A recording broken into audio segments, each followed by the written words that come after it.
Labdien! Man ir liels prieks par visiem, kuri ir atnākuši klātienē skatīties prezidenta kandidāta debats un par tiem arī, kuri mūs vēros tiešraidē. Ļoti svarīgs atbildīgs mirklis saprast, kuru tad mēs izvēlēsimies kā savu skolēnu padomes prezidentu. Šis pasākums ir nosaukts kā prezidenta cepiens, bet es domāju, ka tas mums nebūs cepiens, tā būs tāda mēģināšana saprast, kas katram aiz skaistajām acīm slēpjas, kādas vērtības katrs pārstāv, un es aicinu pievērst uzmanību ne tikai tam, ko mūsu prezidenta kandidāti saka, bet arī to, kā viņi saka, jo prezidents mums pašpārvaldē ir gan darītājs, gan līderis, kurš pārstāv mūsu katra, arī skolēnu, skolotāja, skolas vārdu, tādēļ sāksim. Sāksim ar nelielu iesildīšanos, un es lūkšu jūs 30 sekundēs īsi pastāstīt par sevi. Sāksim ar Patrīciju. Es varu sākt? Jā. Jā, tad esmu Patrīcija Lilā, es eju 11. klasē, es esmu padomes kolektīvā jau 3 gadus, un es sāku no parastā, teiksim, strādnieku, darbinieku, vienkārši palīdzēju visiem pārējiem, un tad es arī savu karjeru kāpu uz augšu, un tagad esmu radošās grupas vadītāja un arī prezidenta vietnieks. Un jā, es nodarbojos ar vairākiem hobijiem, es eju arī orķestrī, es esmu padomes un ekoskolā, un jā. Paldies. Mārtiņ.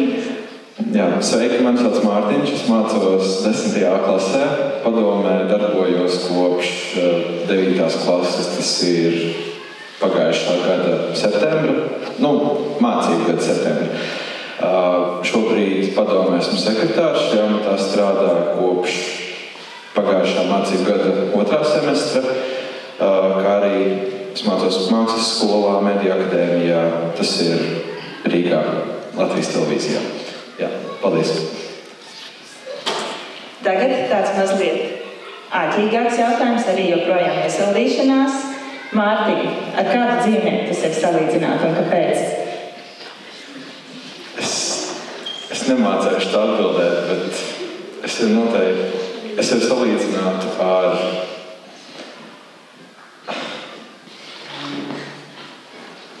Es nezinu, godīgi. Patrīcija, ar kādu augu tu sevi salīdzinātu? Es esmu izdomājis dzīvnieku par labi. Gan jau kaut kāds koks vai kaut kas tam līdzīgs. Es no nekurienes augu lielāks un stiprāks, un piemēram, kā ja būtu koks, tas arī būtu tāds liels, tā kā māja vairākiem dzīvniekiem, tāpēc es sev salīdzinātu, tāpēc, ja tu varētu uzmanīgi paļauties, un esmu stipra un visu spēju izdarīt. Paldies! Jūs noteikti esat gatavojušies pastāstīt par sevi, par savām stiprajām pusēm, bet es jūs tagad aicināšu 1 minūti pastāstīt par savu kolēģi, par otru prezidenta kandidātu. Kā jūs teicāt, jūs jau kādu laiku darbojaties padomē. Kas ir jūsu kolēģi stiprās puses, kādēļ viņš vai viņa varētu būt labs padomes prezidents? Sāksim ar Mārtiņu, paslavēt Patrīciju. Tātad, runājot par Patrīciju, es varu viņu raksturot tā, ka viņa ir principā visur. Varbūt ne tiešajā tā vārda nozīmē, bet viņa ir ļoti aktīva, kā jau viņa pārskaitīja, cik dažādās organizācijās viņa ir iesaistīta un darbojas, kā arī Patrīcija ļoti attīstīta radošā domāšana, jo viņa parasti, kad ir kāda balva vai skola jādekorē, viņa ir atbildīga par dizaina koncepta izdomāšanu. Un, jā, Patrīcija, man liekas, ir ļoti labs līderis savā ziņā, tāpēc, ka bija balva, un mēs diezgan labi kopā sadarbojāmies un koordinējām cilvēkus. Un pēdējā lieta, jā, man liekas, paldies. Patrīcija, vārds tev par Mārtiņu. Jā, Mārtiņš jau tagad padomē izsaka to, ka viņš daudz ko dara. Viņš tiešām ir ļoti ir apņēmīgs un vēlas visu izdarīt, un arī to mēģina izdarīt, viens ar to var. Viņš ir, Jā, tā kā es tik daudz strādāju ar Mārtiņu, man ir ļoti paticis, tas ir bijis ļoti labi, un viņš arī spēja visus vadīt un zina, kā to darīt. Viņš arī ir gatavošs, viņš ir mākslas skolā un ir Mēdīju akadēmijā, viņš ir mākslas ir plakāts, kur reāli var, es nezinu, kā cits māku to izdarīt, tā kā tas ļoti arī patīk. Jā, viņš ir ļoti atbildīgs, foršs un viss labās īpašības tikai. Tā, jūs dzirdējāt, ko viens par otru jūs sacījāt. Mārtiņa, vai tu vēlies kaut ko par sevi papildināt? Pusminūte sevis paslavēšanai. Man liekas, ka Patricija pastāstīja diezgan daudz. Manuprāt, es par sevi nevarētu tā pastāstīt uz tādu sitienu, bet drīzāk manis izdarītie darbi saka par sevi to, ko esmu izdarījis padomē un arī ārpus tās. Paldies. Paldies, Patricija. Es gribu piebilst, kad arī par to līderu pusi, tad es māku būt labs līderis tikai tāpēc, jo es uzskatu, ka es māku ar cilvēkiem komunicēt, es arī kādā veidā saprotu, kā cilvēki jūtas, un arī es būtu tā kā prezidenta, es arī mēģinātu saprast katru cilvēku un arī tikai izsvērt citu cilvēku. Paldies. Paldies. Mēs mazliet paslavējām sevi, jūs paslavējāt sevi. Tagad padomājiet, kas ir tā īpašība, kas jums traucētu būt labam prezidentam? Jo katram ir savas stiprās puses, savas pilnveidojumās puses, kas ir tā jūsu puse, kas jums pašreiz traucē būt labam vadītājiem. Katram pusminūte. Mārtiņ? Tātad šobrīd, man liekas, tā īpašība, drīzāk ne īpašība, bet tāda notikuma sakritība, kas ir šogad, un cerams, ka nebūs nākamgad, ir tas, ka ir ļoti daudz darāmā, un savā ziņā pietrūkst laika, un tad tā mana negatīva, nevis negatīvā, bet vājā puse ir tas, ka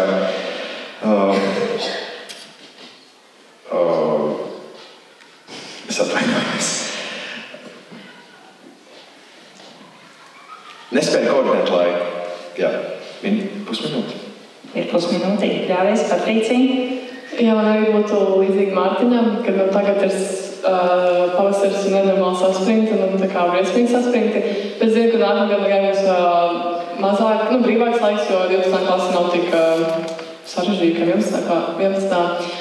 Un jā, un es arī, protams, ka tā kā datu piedalos, man ir daudz prioritātes un daudz lietas, kas jādara. Bet es uzskatu, ka es tā kā māku visu koordinēt un kad es atdomātu, kā visu sadarīt. Un jā, es arī dažreiz mēdzu paslinkot, bet vienmēr tāpat izdarīšu visu, ko esmu izdomājusi un iecerējusi. Paldies. Paldies. Jūs jau labi minējāt to, ka reizēm, kā mums visiem, ir grūti ar laiku, ar prioritātēm. Pastāstiet, vai jums ir gadījusies kāda reize, kad jūs esat neizpildījuši solījumu, un kāda tā ir bijusi, un ko jūs no šīs situācijas esat iemācījušies? Brīvīs vēlas, kurš pirmais? Es sākšu tieši par prezidentūru. Mums bija jāiesūta ļoti senīgs dokumenti prezidentūrai, bet man pēkšņi parādījās ļoti daudz darbi. Pēc tas viss iekavējās, un ko esmu sapratusi? Es nezinu, ko esmu sapratusi. Kad sapratusi to, ka vajag tādā mājās, uzreiz sākt mācīties un kaut ko darīt, nevis pagulēt pultā un kaut ko pasapņot. Jā. Jā, man liekas, ka man tieši ar to solījumu neizpildīšanu ir tā, ka gandrīz vai katru reizi ir tā, bet nav tā, ka tas ir, ka pilnībā kaut kas netiek izdarīts drīzāk. Tas vairāk ir atkal ar tiem laikiem saistīts. Un, piemēram, jāiesniedz tādā datumā, bet darbu ir tik daudz, ka, kas sanāk, piemēram, tur nākamajā dienā vai pēc 2 dienām vai kaut kā tam līdzīgi. Tur bija vēl pēc tam jautājums. Pēc tam jautājums, ko jūs no tā mācījāties un ko darīsiet citādāk? Es katru reizi, kad sanāk šāda situācija, mācos no tā, tāpēc, ka katru reizi tā situācija, kopumā tā situācijas ir nepatīkamas, kad ir tā vainas sajūta, un es cenšos tā nedarīt. Labi, no vainas sajūtas pāriesim uz kaut ko pozitīvāku. Jūs abi jau esat padomē kādu laiku. Kas ir tas projekts, tas darbs, ar ko jūs visvairāk lepojaties un kāpēc? Es šobrīd lepojos visvairāk ar projekts tieši. Projekts? Jā, šogad tas noteikti ir reglamenta izveide, kā teica akreditācijas komisija. Reglaments ir kā ministra kabineta noteikumi. Es to teicu. Teica Evita, bet jā, tas ir tāds projekts, pie kura pielikts ļoti daudz laika, un tas arī ir tāds viens no svarīgākajiem. Tas ir pamats padomē, principā. Es domāju, ka vispārīgi visi pasākumi mums dažādi sanāk viss labi notiek. Es pat nezinu, tieši man vai tieši tas piemērs, bet bieži tie paši tur volejbols, bet tāds bumbas kaus tur, basketbola kaus, viss vienmēr tā kā ļoti tur sarežģīti, viss tāds, ka mēs vienmēr tāpat visu mēģinām īstenot, izdarīt arī tās pašas balvas. Mēs visi darām saviem spēkiem, un es skatu ka viss, ko mēs darām, ir labs. Paldies! Tikmēr jūs vēl varat domāt savus jautājumus, jo man daži vēl ir iekrājušies, bet tiks dots vārds arī jums. Prezidents, skolēnu padomes prezidents ir līderis. Kas ir jūsu paraugs līderim? Kam jūs vēlētos līdzināties? Tā kā tieši specifisks cilvēks vai vienkārši cilvēks, konkrēts cilvēks? Šausmas. Ja tev ir, ja nē, tad tu vari aprakstīt savu ideālu līderi. Es varētu līdzināties visticamāk tagadējai premjerministrei, ministra prezidentei Evikai Siliņai. Viņa, vismaz cik es esmu skatījies varbūt kaut kur ziņās vai kādos pasākumos, tad, principā ministra prezidents ir kā viens no 3 Latvijas līderiem tieši politikā. Un es vēlētos līdzināties viņai. Kur ir otri 2? Otri 2. Tā ir Daiga Mieriņa, Saeimas priekšsēdētāja un Latvijas prezidents Edgars Rinkevičs. Mums bija ienākuši arī internetā jautājumi prezidenta kandidātiem. Kas būs pirmais darbs, ko jūs darīsiet, kad kļūsiet par prezidentu? Iekšējais tāds, ko es gribu izdarīt, noteikti sakārtot padomus noliktavu. Tas ir jau tā kā pirmo reizi, kad sanāca padomu, tā nolika, un manīm skatās, un es vienkārši esmu gatavot visu izmest ārā, un visu, tad labi. Bet tā, tieši skolā par skolu runājot, gan šogad tā kā baigi daudz ko nevar izdarīt, jo ir gada beigas, bet gan, kad nākamgad visus pasākumus, kas ir jauni, kas ir veci izrunāt, redzēt, kas strādā, kas nestrādā, un jā. Pirmā lieta, ko es izdarīšu kā prezidents, ir noteikti, es varētu minēt 3. Pirmā, kas ir uzreiz, kad būs rezultāti, es uzrakstītu saviem vecākiem ģimenē. Otrā lieta, kas būtu jāizdara, tas ir jāpaziņo sociālajos tīklos, un trešā būtu tieši kā projekts pirmais, tas noteikti būtu vasarā iekārtot 5. stāvā padomē telpu. Nākamais skolēnu jautājums. Kā jūs plānojat organizēt klašu vecāko sanāksmes? Vai plānojat? Cik es sapratu, tas ir jautājums man, jo... Es arī to pašu gribu teikt. Tad mēs atbildēsim.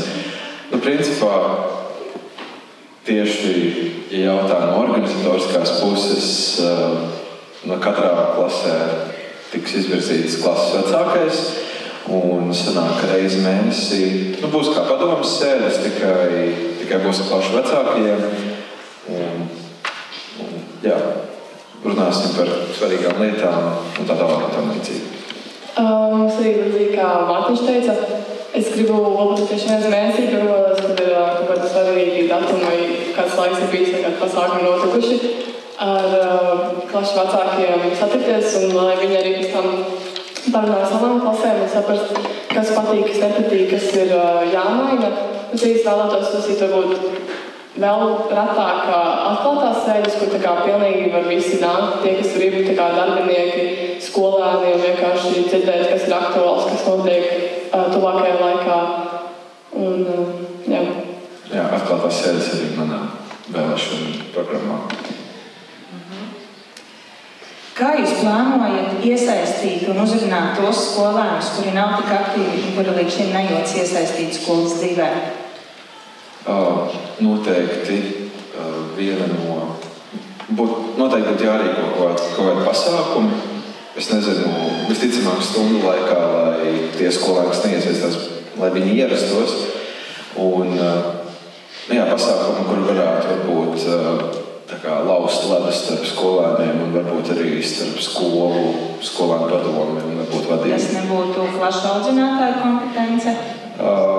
Jā, bet es noteikti zinu, ka visi skolotāji to nedara, tā kā varbūt tam vajadzētu būt. Un arī varbūt skolotājiem nepietiek laika, ņemot vērā, cik skolotāji ir noslogoti ar visādiem pienākumiem. Paldies, Patricija! Tā kā es par pasākumu piesaistītos par... Jā, tātad kopumā ir skolēni, kas ir aktīvi un kas grib iesaistīties, un ir skolēni, kas ir neaktīvi, un kuriem liekas, ka viņi neko nevar mainīt, un viņi idejas netiek uzklausītas, kā to ar tādiem strādās. Protams, ar tiem, kas tiek neuzklausīti, es domāju, tiem pašām sēdēm tas ir ļoti veids, jo ļoti labs veids, kā ar visiem sazināties, jo varbūt viņi neuzstās tieši mums uzstāstīt, ja piesam klases vecākiem, kas ir viņa draugi, viņi tur izstāstīšu, tas var nolikt tālāk mums. Par tiem pašiem pasākumiem, lai cilvēki piesaistītos, protams, jāsādās sociālām tīkliem, ko mēs jau darām. Arī es domāju, ka ļoti labs veids, kā cilvēkus uzrunāt un kā cilvēkus dabūt tieši runāt ar viņiem, jo mēs esam pieraduši īpaši mūsdienu sabiedrībā, ka viss notiek digitāli, viss ir caur. Nav tieši tādas saruna, tāpēc es vēlētos, jā. Tad man jums abiem ir jautājums, jūs abi jau kādu laiku esat pašpārvaldē, tu kā sekretārs, tu kā vadītāja vietniece, kādēļ tas līdz šim nav noticis? Es personīgi kā sekretārs šādas lietas nelemju. Es varu principā tikai inicijēt ideju kā padomnieks un nobalsot par to. Tu esi inicijējis šādu ideju? Es būšu godīgs, es neesmu. Kāpēc? Tikai tāpēc, ka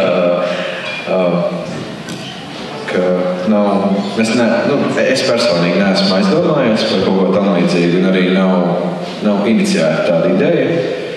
Un doma par kaut ko tam līdzīgu ir radusies tikai tad, kad es sāku domāt par to, ko un kā varētu realizēt prezidentūras laikā. Ja es arī domāju, ka to, ko es teicu par sociālām tīkliem, mēs jau daudz ko darām. Un es uzskatu, ka mēs darām, ko mēs varam. Un par tām sēdēm tieši es arī neesmu aizdomājusies. Un citas vienreizes, ka mums bija jādomā. Es sāku saprast, ka tā ir īsta problēma un kā to var atrisināt. Un arī es piedomāju, šis ir kā piemērs, ka arī viņiem ir notiek atklātās sēdes. Un tas ir labs veids, kā vienkārši to īstenot. Un es īpaši neieteicu, jo es neaizdomāju, es baigi iepriekš. Es nepamanīju to problēmu. Tad ir ļoti konkrēti jautājumi, kas skolēnus interesē. Uztaisīsiet skolā džimu, tātad sporta zāli? Es nezinu, cik to būtu iespējams uztaisīt, jo skolā pat skolēniem un skolotājiem ir maz vietas. Varbūt var mēģināt kaut ko realizēt ārā, kā bija tie trenišieri, bet iekšskolas tas nav iespējams. Jā, es arī piekrītu Mārtiņam, mācas, ka mums tā ir viss ļoti daudz un tur jādomā tālāk un kaut kā plašāk. Labi, tad ir vēl tāds jautājums, kad skolā būs automāti, kur pārtautas Monsters un Red Bulls? Mēs vēl nevaram to izdarīt, jo mums ir daudz nepilngadīgi cilvēki, un tad tur būs sarežģīti. Mācīt, ka visu likumus ir labāk pateikt, bet jā. nebūtu iespējams, jo nevarētu nokontrolēt, kas to pērk, jo pēc likuma var iegādāties tikai no 18 gadiem cilvēki. Jā. Varbūt, ja mēs būtu Igaunijā, tad varētu. Jā, ir jautājums, jā. Jautājums tev, Mārtiņ, es saprotu, otro gadu pēc kāds kandidēt, kas skolas Jā. Es ierunāšu mikrofonā, lai citi dzird. Tātad jautājumā tiek sacīts, ka Mārtiņš jau otro gadu kandidē kā prezidenta kandidāts. Vai šogad tev varbūt kāda cita pieeja, vai ja tu būsi prezidents, ko īstenos tās pašas lietas, kuras vēlējies pagāt, tad īstenot, vai kaut kas mainīs savā domu gājienā? Skatītājs vaicā, vai Mārtiņam būs kāda cita pieeja, vai arī kaut kas ir viņa skatījumā mainījies un viņš lietas darīs citādāk. Es būšu godīgs, pagājušajās vēlēšanās man nebija izveidota kaut kāda konkrēta kampaņa, tāpēc, ka vēl vispār tapa šī visa padarīšana ar to, kā notiek tieši vēlēšanas. Un, principā tā nākamā gada plānošana, mērķu izvirzīšana un tā tālāk un tam līdzīgi radās tikai ap janvāru, decembri. Tā kā es šogad, ja es tieku prezidents, es īstenoju to, ko es esmu, tā teikt, apsolījis savā kampaņā. Un, jā, bet pagājušajā gadā nebija tāda konkrēta plāna. Vai vēl kādi jautājumi zālē? Tad man ir tādi duāli jautājumi. Es nosaukšu divas lietas, un jums ir jāizvēlas to, kur jūs izvēlētos. Populārs lēmums vai pareizs lēmums? Pareizs lēmums. Pareizs. Klausīties vai runāt? Klausīties. Runāt. Slava vai draudzība? Draudzība. Pabeigts vai perfekts? Perfekts. Atšķirībā kāds apkārtēji apstākļi. Tad, perfekts teikums tā. Domāt vai darīt? Domāt. Darīt. Sadarbība vai sacensība? Sadarbība. Sacensība. Tradīcija vai pārmaiņas? Tradīcija. Pārmaiņas. Vienatne vai komanda? Komanda. Emocijas vai fakti? Fakti. Emocijas. Īstermiņa panākumi vai ilgtermiņa ietekme? Ilgtermiņa ietekme. Lēni, bet droši vai ātri un riskanti? Lēni, droši. Darīt, ko vajag vai ko vēlies? Ko vajag? Darīt, ko vajag. Būt pirmajam vai būt labākajam? Labākajam. Jā, labākajam. Godīgums vai atklātība? Atklātība. Stājas. Labi, godīgums. Tagad ir iespēja viens otram jums uzdot jautājumus. Mārtiņ, ko tu vēlētos pavaicāt Patricijai? Es nezinu. Man liekas, ka mēs ar Patriciju esam tik ļoti par vēlēšanu izrunājušies padomē. Tev varbūt, Patricija, vai tev kāds jautājums varētu padomāt vēl?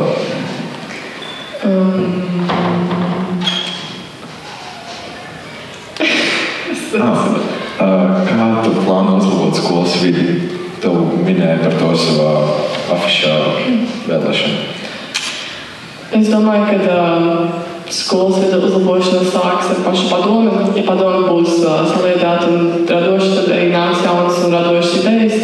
Kā piemēram, padomē būs laba komunikācija un būs viss sakārtos pa plauktiņiem. Tad arī tiks veidoti pasākumi, dekorācijas, citas lietas, kas būs uz ilgtermiņā skolas tiek veidotas un radītas. Un ar labu komunikāciju tikai viss sāks. Paldies. Jautājums Mārtiņam ir? Ja tu būsi prezidents, tad ļausit cilvēkiem darīt lietas. Tādā ziņā man nebūs izvēle. Es vienkārši izteikšu, ja es visu darīšu viens pats. Pēdējais jautājums. Ko jūs vēlētos, lai skolēni un skolas darbinieki par jums saka pēc gada? Es ceru, ka viņi teiks tikai labas lietas. Un kad varbūt viņi redz, kā esmu uzlabojusies un cik es esmu laba un cik esmu forša. Es šaubos, ka tā kā es būtu prezidents, kas neturētu nevienu kļūdu, bet es ceru, ka tās kļūdas nebūs tik svarīgas kā tās lietas, ko es izdaru labi. Es ceru, ka man atcerēsies tieši. Ko tu gribi, lai par tevi saka? Es ceru, ka es palikšu atmiņā skolē kā pragmatisks, tiešs un padoms līderis. Un ko jūs domāsiet un darīsiet, ja jūs netiksiet ievēlēti par prezidentu? Es atbalstīšu Mārtiņu novēlēšanu jums visu labāko. Es atbalstīšu Patrīciju novēlēšanu jau visu labāko. Un kādēļ ir jābalso par jums kā par prezidentiem, par katru no jums?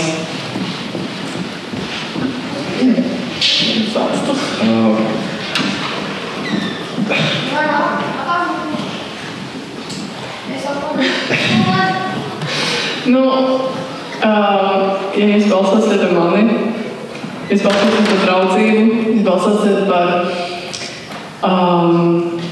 attīstību un labām domām. Balsojot par mani, jūs atbalstiet demokrātiju savā ziņā, arī skolas vidas attīstību, draudzīgāku un iekļaujošāku vidi. Un, paldies! Kāpēc demokrātija savā ziņā? Savā ziņā tikai tāpēc, ka mums jau ir demokrātija padomē, bet es vēlos ieviest vēl divus, tā teikt, demokrātiskus procesus, drīzāk nevis procesus, bet ja mēs būtu labi, bet, divas demokrātiskas procesus, kur noteikti būs arī kaut lēmumu pieņemšana un. Paldies, vēlu veiksmi!